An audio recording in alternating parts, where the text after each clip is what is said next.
I don't think anyone should be surprised that caregivers get worn down. I mean, seriously, can you think of any other job that requires a person to be on call and available 24 hours a day, 7 days a week, 52 weeks out of the year with no pay, no vacation, and no benefits?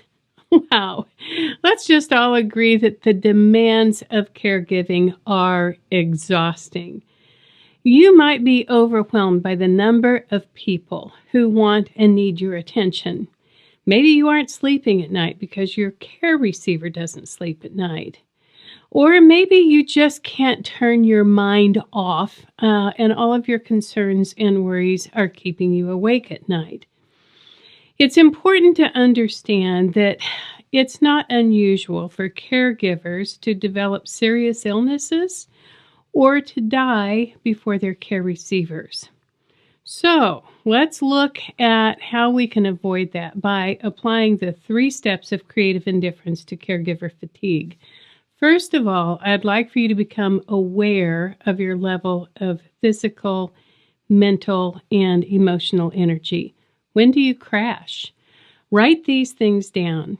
Next, I would like for you to accept that ignoring your needs for too long can lead to some really awful consequences for you and your care receiver. So let's move to step 3, which is action, to see what we can do to avoid physical and mental collapse, okay? Let's start with food. This is simple. It's one area where you do have absolute control of what you're going to put into your body. So if you can resist grabbing a burger, ordering a pizza, or reaching for a donut when you're hungry, and if you can cut down on caffeinated drinks and limit your intake of alcohol, you will feel better. Exercise is also a great way to build energy. A brisk 10-minute walk can energize you more than taking a nap. And this is important. If you have perfectionist tendencies, please accept that perfection as a caregiver is not a desirable or achievable goal. It will be really important for you to put your own well-being far ahead of having a perfectly clean house or a well-manicured garden. Caregiving is messy, and sometimes you just have to accept that messy is fine. It's okay. It's acceptable. Now, I'm also a huge advocate of respite daycare programs that provide activities for your care receiver, which gives you a little time to care for yourself. This is so important. My dear friend Daphne Johnston is the founder of the Respite for All Foundation, and she helps people overcome their reluctance to participating in a group like this by telling them that she has this program that includes all kinds of people from different backgrounds. They do art and music. They have shared meals. They do community programs together. And she says, but you know what? We just need more volunteers. And I just wonder if you would help me and become one of my volunteers. And the beautiful thing about this is that the person with dementia feels valued, because they feel like they are contributing to something worthwhile, and they don't feel like they are just being dropped off at a babysitter or dumped somewhere because they're causing too much trouble. So when a person who is living with dementia gets to experience success by participating in group activities, and you get to have some time to yourself to work, shop, meet a friend, go home, take a nap, or do whatever you need, you will both feel refreshed, renewed, and a lot less stressed. Now, if there are no respite programs where you live, consider hiring non-medical home helpers. These people act as companions. They can help with meal preparation. They'll do light housework. They can take your care receiver to doctor's appointments, out to lunch, even to a movie. A non-medical helper can keep them from getting bored, and it can allow you some really badly needed time to yourself.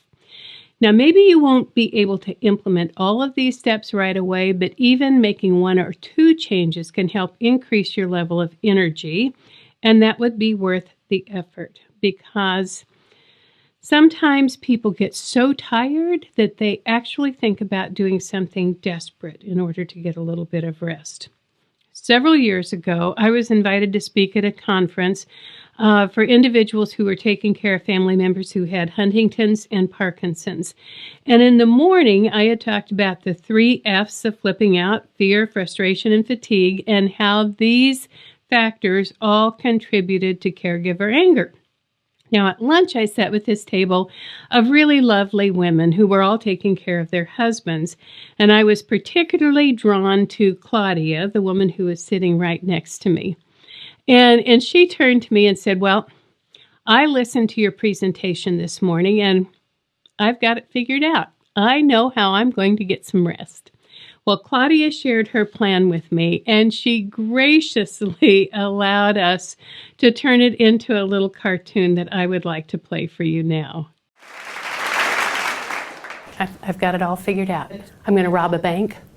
I'm going to get my husband in the car, and we're going to drive to the bank, and we're going to park in front. And then I'm going to get him out, and I'm going to put him behind the wheel so that he'll look like the getaway driver. He'll be my accomplice.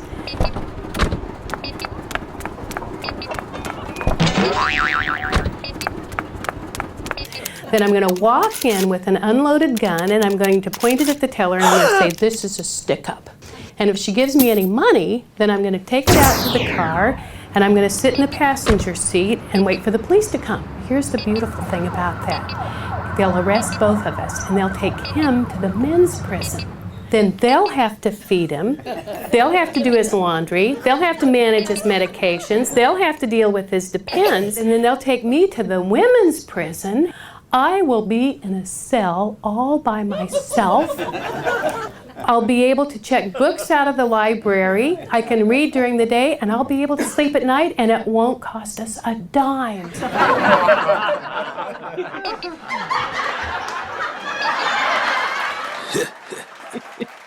I just love Claudia. I just love her.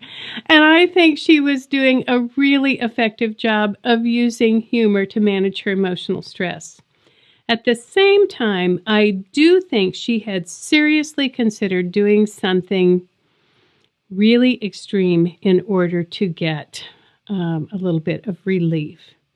So if you are thinking that going to prison is a reasonable alternative to continuing to do what you're doing as a caregiver, please get some rest. Claudia was using humor as a really effective coping tool, and humor is great. But if you are taking care of someone who is aging, chronically ill, or disabled, humor is only going to take you so far.